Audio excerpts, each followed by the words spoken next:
ಎಲ್ಲರಿಗೂ ನಮಸ್ಕಾರ. ಮೀನು ಪ್ರಿಯರೇ, ಇವತ್ತು ಹೋಟೆಲ್ ಸ್ಟೈಲ್ನಲ್ಲಿ ಗರಿಗರಿಯಾದ ಬಂಗುಡೆ ಮೀನು ಫ್ರೈ ಮನೆಯಲ್ಲಿ ಮಾಡೋಣ ಬನ್ನಿ. ಮೊದಲು ಒಂದು ತಟ್ಟೆಯಲ್ಲಿ ಅರಿಶಿನ, ಉಪ್ಪು, ಕೆಂಪು ಮೆಣಸಿನ ಪುಡಿ ಮತ್ತು ಸ್ವಲ್ಪ ಗರಂ ಮಸಾಲ ಪುಡಿ ತಗೊಳ್ಳಿ. 2 ರಿಂದ 3 ಸ್ಪೂನ್ ಕಾರ್ನ್ಫ್ಲವರ್ ಹಿಟ್ಟನ್ನು ಆ್ಯಡ್ ಮಾಡಿ. ಇದಕ್ಕೆ ಸ್ವಲ್ಪ ಹುಣಸೆ ಹಣ್ಣಿನ ರಸ ಅಥವಾ ನಿಂಬೆ ರಸ ಸೇರಿಸಿ ಚೆನ್ನಾಗಿ ಮಿಕ್ಸ್ ಮಾಡಿ. ಇದು ಮೀನಿನ ಒಳಗೆ ಟೇಸ್ಟ್ ಕೊಡುತ್ತದೆ. ಈಗ ಸ್ವಚ್ಛಗೊಳಿಸಿದ ಬಂಗುಡೆ ಮೀನುಗಳಿಗೆ ಮಸಾಲೆಯನ್ನು ಅಪ್ಲೈ ಮಾಡಿ. ಮೀನಿನ ಒಳಗಡೆ ಮತ್ತು ಹೊರಗಡೆ ಮಸಾಲೆಯನ್ನು ಸರಿಯಾಗಿ ತಾಗುವಂತೆ ಹಚ್ಚಿ 15 ನಿಮಿಷ ಬಿಡಿ.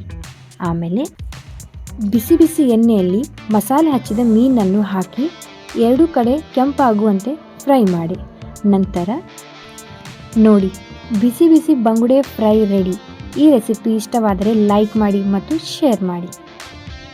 ದಯವಿಟ್ಟು ಶಿಲ್ಪಾ ವ್ಲಾಗ್ಸ್ 3 ಸಬ್ಸ್ಕ್ರೈಬ್ ಮಾಡಿ, ಫಾಲೋ ಮಾಡಿ. ಇನ್ನೂ ಹೆಚ್ಚಿನ ರೆಸಿಪೀಸ್ನ ಶೇರ್ ಮಾಡ್ತೇನೆ. Thank you.